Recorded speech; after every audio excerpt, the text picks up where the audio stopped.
Saludos cordiales, seguidores de mi canal Greco-Romano, Historia y Total War. Bienvenidos, estamos una vez más acá para comentar noticias arqueológicas. En esta ocasión se trata de un sello asirio que se encontró en la Baja Galilea, que es un territorio al norte de Israel. Y bueno, aquí tenemos a este hombre tan contento que fue el que lo encontró.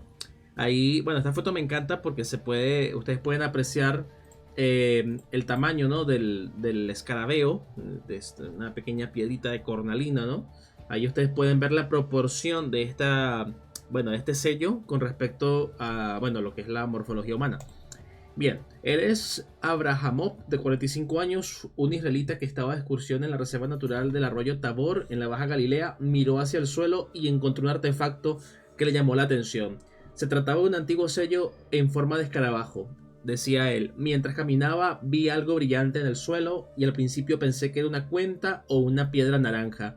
Cuando la recogí, me di cuenta de que estaba grabada como un escarabajo. El hombre, consciente de la importancia histórica del hallazgo, llamó automáticamente a la Autoridad de Antigüedades de Israel para informar del asombroso hallazgo. Este es un ciudadano responsable, o sea, él se encuentra un artefacto que evidentemente no es de esta época, está en Israel, que es un territorio que tiene, bueno, un montón de historia y de arqueología. Él automáticamente, al encontrar esto, llama y notifica, ¿no? De que ha encontrado algo que probablemente es importante y que debe ser estudiado. No se lo lleva para su casa ni lo vende en el mercado negro como haría un cutre, ¿no? De algún país tercermundista. No, no, él llama y dice, mira, tengo aquí algo histórico. Entonces, bueno, según Nir Distelfeld, inspector de la Unidad de Prevención de Robos de Antigüedades, recibí una llamada de Eres y comprendí que había encontrado algo especial. Le dije que mirara bien la otra cara del escarabajo, la plana, y comprobara si también estaba grabada. Inmediatamente oí exclamaciones de emoción en el teléfono y me dijo que podía ver una figura o imagen. Bueno, aquí ustedes tienen, así se ve, lástima que la imagen es tan pequeña, ¿no? Es muy pero que muy pequeña. Pero bueno, aquí ustedes pueden ver un poco el escarabajo y el sello. El sello es justamente este de acá. Se ve que es un animal cuadrúpedo con alas. Por tanto, lo interpretan que es un grifo. Ya luego hablaremos un poco más del significado de este tipo de elementos en lo que sería la iconografía mesopotámica. Bien, el profesor emérito Ottmar Kell de la Universidad de Friburgo, Suiza, explicó que el escarabajo hecho de una piedra semipreciosa llamada cornalina representa una criatura mítica, un grifo o un caballo alado galopando. Se han datado escarabeos similares en el siglo VIII antes de la era común de fabricación asiria. Durante el siglo VIII antes de la era común, Asiria se encontraba en el periodo conocido como Imperio Neoasirio. Concretamente fue gobernada por reyes como Tiglat-Pileser III entre el 745 y el 727 antes de la era común, luego por Salmanasar V, que reinó entre el 727 y el 722 antes de la era común, y este fue el rey que inició el asedio de la ciudad de Samaria en el 722. Este mismo año ascendió al trono Sargón II, que gobernó hasta el 705 antes de la era común. Este Sargón II fue el que logró destruir la ciudad y ocasionar así la caída del reino de Israel. Más tarde, dentro de este mismo siglo, ascendió al trono Sennacherib, quien reinaría hasta el 681 antes de la era común. Estos reyes son importantes porque son reyes que siempre están en relación con lo que viene a ser la arqueología bíblica, ¿no? Porque algunos de esos reyes son mencionados en publicaciones de ese tipo y también alguno que otro aparece en la misma Biblia. Como ustedes saben, bueno, la Biblia es un libro de mitología, mitología del pueblo hebreo, por tanto tiene varias cuestiones que son bastante erradas. Y bueno, este hallazgo nos permite bueno, hablar desde un punto de vista arqueológico, desde un punto de vista científico, de estos acontecimientos. Fíjense bien, bajo el reinado de Sennacherib, que tiene lugar el relato fantasioso de Reyes, segundo de Reyes 19:35 e Isaías 37:36, donde un supuesto ángel da de baja a 185.000 asirios en una sola noche. Bueno, hay que tomar en cuenta que 185.000 soldados es un ejército entero, ¿no? Es un ejército entero. Y claro, evidentemente movilizar 185.000 soldados implicaba no solamente que iban a haber 185.000 soldados, sino que también habría un personal de logística, habría inclusive gente comerciantes, mercaderes y demás, que se sumarían a la fuerza y que tratarían de dar suministro y tratarían de comerciar con ellos. O sea, no solamente sería un ejército que se movería, sino también prácticamente una ciudad en movimiento. Evidentemente, en esta época, mover tanta gente tenía un gran impacto, ¿no? Tenía un gran impacto en los lugares en los que andaban, tomando en cuenta que, bueno, Canaán o Israel o el reino del norte, ¿no? Como ustedes prefieren llamarlo, no era una zona tan poblada, tan densamente poblada. Entonces, esto tendría, como digo, un muy gran impacto. Además, mover un gran ejército en un lugar como estos, inclusive en una época antigua, también daría de qué hablar muchísimo a los reinos, a los estados cercanos, ¿no? Todos los reinos y estados cercanos tendrían también tradición escrita, harían crónicas. Y no todos esos reyes y estados cercanos serían amigables o estarían plegados a los intereses de Asiria, sino que también habrían reinos enemigos de Asiria. Por tanto, esos enemigos de Asiria estarían muy pero que muy contentos de contar cualquier cosa mala que le pasara a los asirios, ¿no? Sin embargo, no existe ninguna otra fuente, no existe ningún otro relato que permita creer o imaginar que efectivamente Sennacherib andaba moviendo por ahí unos 185.000 asirios y que supuestamente un ángel los mató en una noche, ¿no? Porque eso, como digo, se hubiese sabido, ¿no? De hecho, imagínense ustedes un gran ejército que de repente muere completo. La población local tendría muchos elementos de bronce, de hierro, de cuero. O sea, también daría un impacto comercial, ¿no? El haber encontrado un montón de elementos de material bélico por ahí tirado, que evidentemente hubiese pasado a formar parte de las armas de los reinos o de los habitantes del lugar, ¿no? No hay nada, o sea, cero evidencia de esto. Entonces, por supuesto, no tenemos evidencia arqueológica, por tanto, histórica o científicamente esto no ocurrió, no tuvo lugar, ¿no? Tampoco aparece mencionado en los anales del rey Sennacherib y tampoco es registrado por otros reinos, como lo estuve mencionando, ¿no? O sea, sería evidente que también tengan tradición escrita. Por tanto, podemos decir a ciencia cierta que el evento nunca ocurrió. No obstante, sí que tenemos evidencia del asedio y destrucción de Laquis, que es más o menos de la misma época.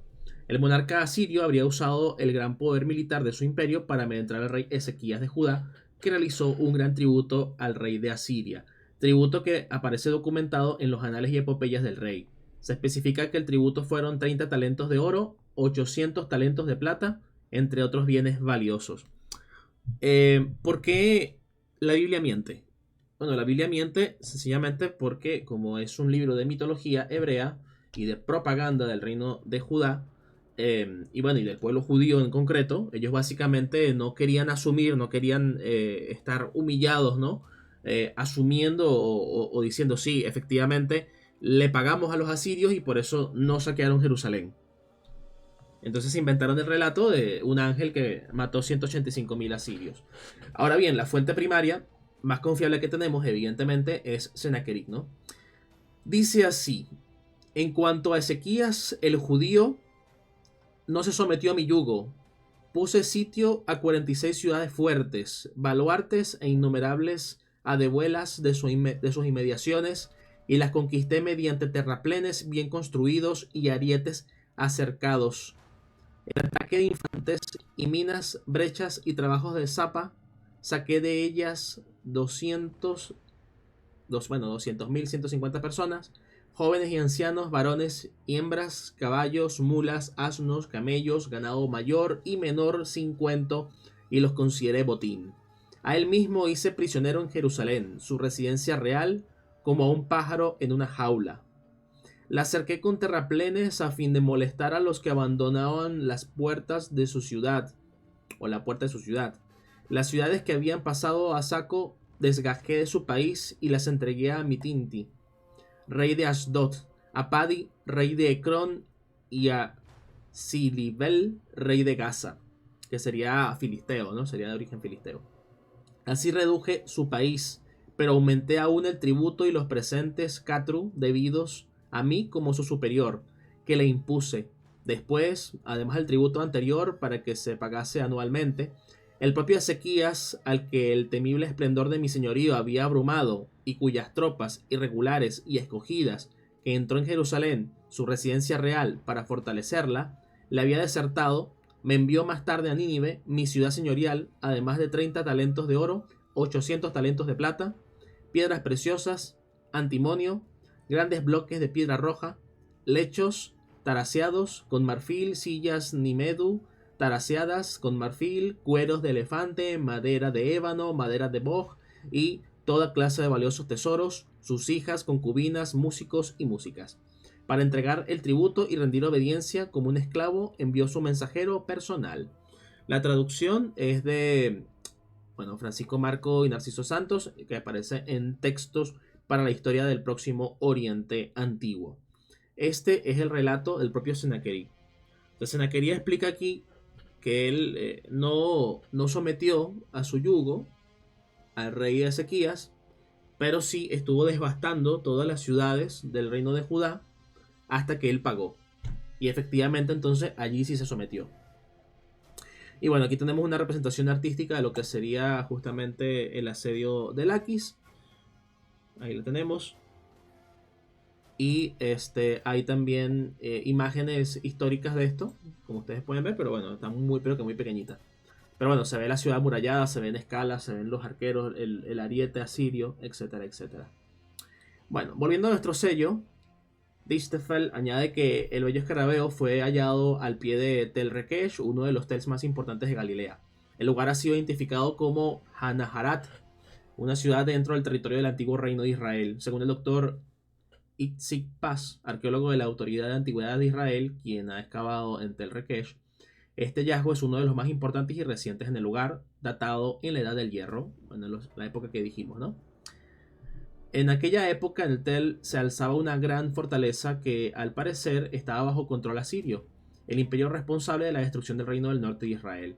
El escarabajo descubierto al pie del Tel muestra la presencia de la administración asiria en el lugar. Aquí ustedes pueden ver algunas imágenes de cómo es este Tel.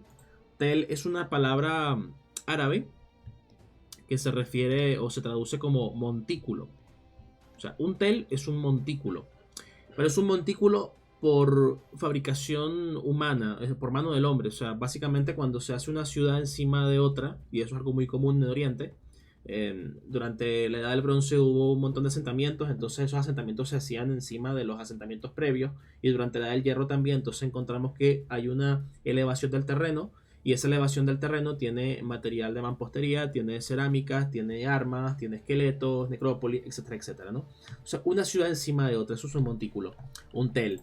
Y aquí ustedes pueden ver, ahí se aprecia la magnitud del lugar, ¿no? Y fíjense ustedes que aquí tenemos también, un equipo que ha estado allí excavando y viendo las ruinas del mismo, un equipo asiático en este caso.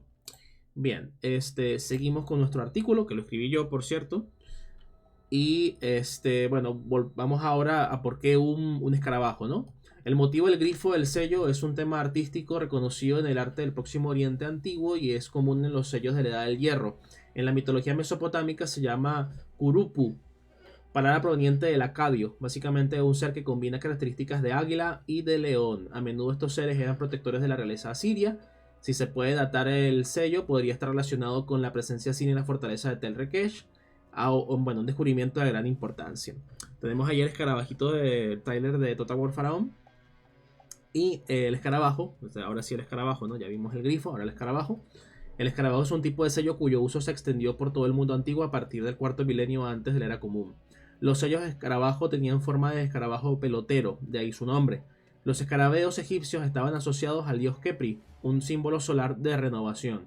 Los escarabeos se fabricaban con una gran variedad de piedras, incluidas piedras semipreciosas como la amatista y la cornalina, también lapislázuli, ¿no? Como la que tenemos acá, que es de Tutankamón. Y la mayoría eran de esteatita, una piedra de talco blando, de color blanco grisáceo, que solía estar recubierta de un vidriado azul verdoso. Dado que el vidriado solo sobrevivía en climas secos, como Egipto, los escarabeos hallados en Israel rara vez conservan restos de vidriado.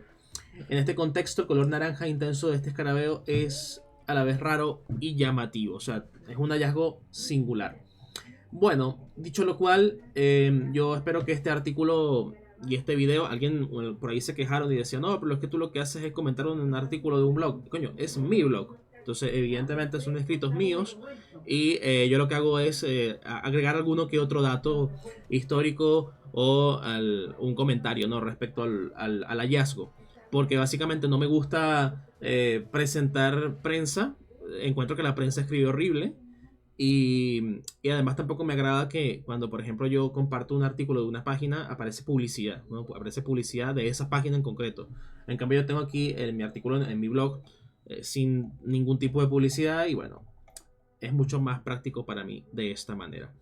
Quiero que me pongan en los comentarios cualquier duda que tengan respecto de Asiria. Yo sé que muchas veces se tiende a confundir, muchas veces la gente que no tiene un conocimiento histórico profundo piensa que es un reino y ya, ¿no? Bueno, recuerden ustedes que en el mundo antiguo y en Oriente hay una cuestión de periodización en el que se establece reino antiguo, reino medio y reino nuevo, ¿no? Entonces, durante la edad del bronce aparece el reino antiguo, asirio, que básicamente está en Asiria, en el Tigris, en el área nuclear de Asiria como tal, que es la ciudad de Asur, y no se expande mucho más allá, salvo comercialmente. De hecho, hay un video que publiqué hace algún tiempo donde explico cómo eran los reinos de Mesopotamia en aquella época. Y en ese video explico cómo ese reino asirio había puesto colonias comerciales, por ejemplo, en Kanesh, en Anatolia, más o menos contemporáneo a la llegada de los primeros hititas a esa península. Ese reino antiguo, esto es un resumen muy breve, ¿no? Voy a poner acá luego las etiquetas y los videos recomendados para que ustedes puedan ver los videos históricos que ya tienen más datos y que tienen fuentes y demás. Ese reino antiguo básicamente cae en decadencia por la expansión de Babilonia y también por la llegada de los hurritas que formarían el imperio Mitanni. Y cuando el imperio Mitanni colapsaría, debido a las grandes guerras que tuvo con Shupiluluma I, el rey de los hititas, entonces se abriría un vacío de poder y ese vacío de poder permitiría a los reyes de Asiria expandirse. Ahí tenemos al rey Assur-uballit I, que es el primer rey de Asirio que asume el título de gran rey, ¿no? Y más adelante van a asumir el título de rey del universo y cosas así por el estilo, rey de los cuatro costados de la tierra, etcétera, etcétera. Y van a formar el reino medio. Ese reino medio tiene lugar desde la edad del bronce medio hasta la edad del bronce tardío. Y se extiende un tanto hacia la edad del hierro. Lo que ocurre es que durante la edad del hierro, que tiene lugar entre el 1100 y el 900, hay un periodo de decadencia debido a las incursiones previas a los pueblos del mar, a la gran destrucción que había tenido lugar durante el final de la edad del bronce y al surgimiento de nuevos grupos nómadas que eran muy difíciles de combatir por parte de los grandes estados, como por ejemplo los arameos, porque los asirios derrotaban a un grupo y aparecía otro que no estaban centralizados, eran grupos nómadas que hacían incursiones, saqueaban, desestabilizaban. Entonces tenemos un periodo entre lo que es la final de la edad del bronce y principios de la del hierro, de recogimiento de Asiria otra vez a su territorio nuclear, es decir, a la ciudad de Asur, de Horshabat, de Nínive, y ya luego, al principio de la edad del hierro como tal, bueno, algunos lo llaman como la segunda edad del hierro, se expandiría nuevamente a Siria y formaría el imperio neoasirio. Ya ahí podríamos hablar propiamente de imperio, porque ellos salen de Mesopotamia y se expanden hacia el Levante, e inclusive llegan a enfrentarse a Egipto y a derrotar a Taharka. Si no me equivoco, lo hace el rey Esar Adón, que él dice al rey Taharka 5 veces lo herí con mis flechas, cosas así por el estilo. Entonces, bueno, cualquier duda que ustedes tengan sobre los periodos de esta importante civilización, los asirios, o sobre cualquier otra cosa de Oriente, ustedes me colocan en los comentarios y de todas maneras va a haber en la descripción de este video una recomendación de algunos libros como Mario Liberani y Amélie Cour, por ejemplo, que sirven para el estudio del Antiguo Oriente sin los sesgos bíblicos que, como ustedes saben y como se ha podido comprobar acá, pues dejan bastante que desear. Que los dioses estén con todos ustedes. Hasta la próxima.